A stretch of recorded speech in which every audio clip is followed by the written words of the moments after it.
Hello. അപ്പോൾ ഇന്നത്തെ video എന്താണെന്ന് വെച്ച് കഴിഞ്ഞാൽ ഞാൻ കുറേ നാളായിട്ട് ഇങ്ങനെ ആലോചിക്കുന്നുണ്ട് ഒരു ടോപ്പിക്കിനെ പറ്റി സംസാരിക്കണം എന്ന്.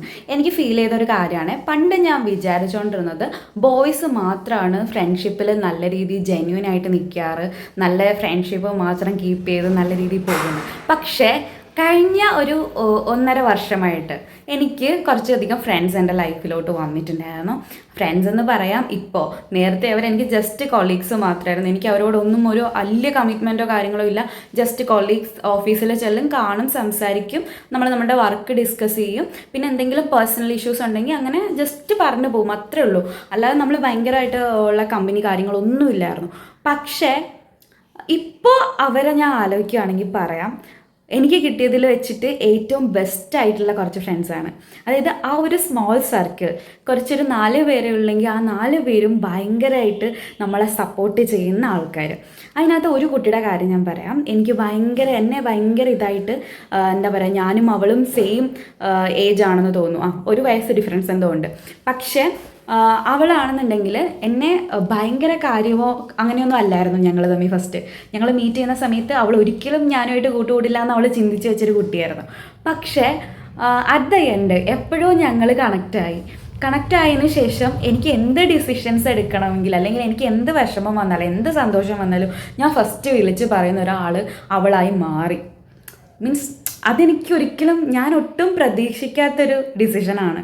അതെൻ്റെ 1 വർഷത്തിൽ വന്നൊരു ഫ്രണ്ടാണ്. 1 വർഷം കൊണ്ടിട്ട് ഞങ്ങൾ നല്ല രീതിയിൽ കണക്റ്റ് ആവണം എന്നുണ്ടെങ്കിൽ അത്രയും നല്ലൊരു ഫ്രണ്ട്ഷിപ്പ് ആയിരിക്കണം അവിടെ ബിൽഡായത്. എൻ്റെ ഓഫീസിൽ നിന്നാണ് എനിക്ക് അത്രയും ഫ്രണ്ട്സിനെ, നല്ല കുറച്ച് ഫ്രണ്ട്സിനെ എനിക്ക് കിട്ടിയത്. ഗേൾസും കൂടി നിന്ന് കഴിഞ്ഞാൽ പരദൂഷണം, കുശുമ്പ്, കുഞ്ഞായ്മ അങ്ങനത്തെ ഉള്ള ടോപ്പിക്കൊക്കെ ആയിരിക്കും വരിക. പക്ഷേ ഞങ്ങളുടെ ഈ ഒരു ഗേൾസിൻ്റെ ഗ്യാങ് വരുമ്പോൾ ഞങ്ങൾ ഭയങ്കരമായിട്ട് കംഫർട്ടാണ്, ഞങ്ങൾ ഭയങ്കരമായിട്ട് അങ്ങോട്ടും ഇങ്ങോട്ടും സപ്പോർട്ടീവാണ്. എന്ത് കാര്യം ചെയ്യുമ്പോഴും അത് ക്രിട്ടിസൈസ് ചെയ്യേണ്ട കാര്യങ്ങളാണെങ്കിൽ ക്രിട്ടിസൈസ് ചെയ്യാറുണ്ട്, നല്ല കാര്യമാണെന്ന് പറഞ്ഞു തരാറുണ്ട്. അത് നല്ല രീതിയിലാവാൻ വേണ്ടിയിട്ട് അവർ സപ്പോർട്ട് ചെയ്യുന്നതായിട്ട് എനിക്ക് ഫീൽ ചെയ്തിട്ടുണ്ട്. എനിക്ക് ചൈൽഡ്ഹുഡ് മുതൽ ഒറ്റ ഫ്രണ്ടേ ഉള്ളൂ ഗേൾസിൽ, കൃഷ്ണ എന്ന് പറയുന്നത്. അത് കഴിഞ്ഞതിന് ശേഷം വന്നിട്ടുള്ള ഫ്രണ്ട്സൊക്കെ ജസ്റ്റ് ഫ്രണ്ട്സ് എന്നുള്ള രീതിയിൽ പോയിട്ടേ ഉള്ളൂ. പക്ഷേ ഞാൻ ഈ ഒരു കമ്പനിയിൽ, ലാസ്റ്റ് ഞാൻ വർക്ക് ചെയ്ത ഈ ഒരു കമ്പനിയിൽ ഇന്ന് കിട്ടിയ കുറച്ച് ആൾക്കാരുണ്ട്. അവരെന്ന് പറഞ്ഞു കഴിഞ്ഞാൽ എനിക്ക് ഭയങ്കര, ഇപ്പം എൻ്റെ ഹോം എന്നൊക്കെ പറയാൻ പറ്റും. കാരണം എപ്പോഴും ഞങ്ങൾ കാണുന്നില്ല, എപ്പോഴും ഞങ്ങൾ സംസാരിക്കുന്നില്ല, എപ്പോഴും ഞങ്ങൾ ഒരുമിച്ച് നിൽക്കുന്നില്ല. ടച്ച് വുഡ് പറയുകയാണെങ്കിൽ ഇതുവരെ ഞങ്ങൾ തമ്മിൽ ആർഗ്യുമെൻറ്റ്സ് ഉണ്ടായിട്ടുണ്ട്, വഴക്കുണ്ടായിട്ടുണ്ട്, എല്ലാം ഉണ്ടായിട്ടുണ്ട്. പക്ഷേ ഞങ്ങളുടെ ആ ഒരു കണക്ഷൻ എവിടെയോ ഞങ്ങളെ പിടിച്ചു നിർത്തുന്നൊരു കണക്ഷൻ. ചിലരൊന്നും നമ്മളുടെ സെയിം ഏജ് പോലും അല്ല, പക്ഷെ എനിക്ക് അവരുമായിട്ടുള്ള വൈബ് നല്ല രീതിയിൽ മാച്ചായി പോകുന്നുണ്ട്. അതുപോലെ തന്നെ എൻ്റെ ഹോസ്റ്റലിൽ നിന്ന് കിട്ടിയ 2 പേര്, അങ്ങനെ കുറച്ച് ഗേൾസ് എൻ്റെ ലൈഫിൽ വന്നിട്ടുള്ളൂ. പക്ഷെ ആ ഗേൾസൊക്കെ തന്നെ എൻ്റെ ഏജിലും അല്ലാത്ത ആൾക്കാരാണ്. അപ്പോൾ എന്നിട്ട് പോലും എനിക്ക് അവരുമായിട്ട് കണക്ഷൻ ഉണ്ടായി. നോർമലി ഞാൻ അങ്ങനെ ഒരു പേഴ്സൺ അല്ല, എല്ലാവരുമായിട്ട് അറ്റാച്ച്ഡ് ആവുന്ന ഒരു പേഴ്സൺ അല്ല. നേരത്തെ ഉണ്ടായിരുന്ന അറ്റാച്ച്മെൻറ്റ് ഭയങ്കരമായിട്ട് ഡിറ്റാച്ച് ചെയ്ത് ഒറ്റയ്ക്ക് എന്നുള്ള രീതിയിലാക്കി എടുത്തു ഞാൻ. കുറേ വർഷങ്ങളായിട്ട് പ്രാക്ടീസ് ചെയ്ത് കുറേ പ്രശ്നങ്ങളിലൂടെയാണ് അങ്ങനെ എടുത്ത തീരുമാനമെങ്കിലും, പക്ഷെ സത്യം പറയാലോ ഇപ്പോൾ നല്ല സമാധാനമുണ്ട്, പണ്ടത്തേനെക്കാട്ടി നല്ല സമാധാനമുണ്ട്.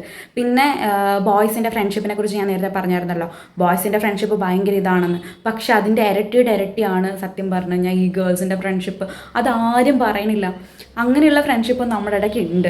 പക്ഷേ എന്ത് കംഫർട്ടിങ് ആയിരിക്കും എന്നറിയോ, നമുക്കൊരു എന്താ പറയുക, ഒരു സെക്കൻഡ് ഹോം എന്നൊക്കെ പറഞ്ഞു കഴിഞ്ഞാൽ അത് കുറഞ്ഞു പോകും. നമ്മുടെ ഒരു ഹോം ഫീൽ ആയിരിക്കും വരിക. എനിക്കത് എങ്ങനെയാണ് കൺവിൻസ് ചെയ്ത് പറഞ്ഞിട്ടുണ്ട്, അല്ലെ കൺവേ ചെയ്യേണ്ടതെന്ന് എനിക്കറിയില്ല. അത്ര ഞാൻ ഹാപ്പിയാണ് അങ്ങനെയുള്ള കുറച്ച് പീപ്പിൾസ് എൻ്റെ ലൈഫിലോട്ട് വന്നതിന്.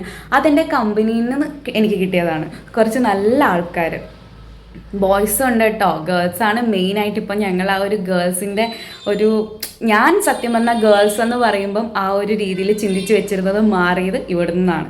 അപ്പോൾ ഇന്നത്തെ വീഡിയോയും ഇന്നത്തെ ടോപ്പിക്കും ഇത്രയേ ഉള്ളൂ. ഞാൻ ഒത്തിരി ഗ്രേറ്റ്ഫുള്ളാണ് അങ്ങനെയുള്ള പീപ്പിൾസ് എൻ്റെ ലൈഫിൽ വന്നത് കൊണ്ടിട്ട്.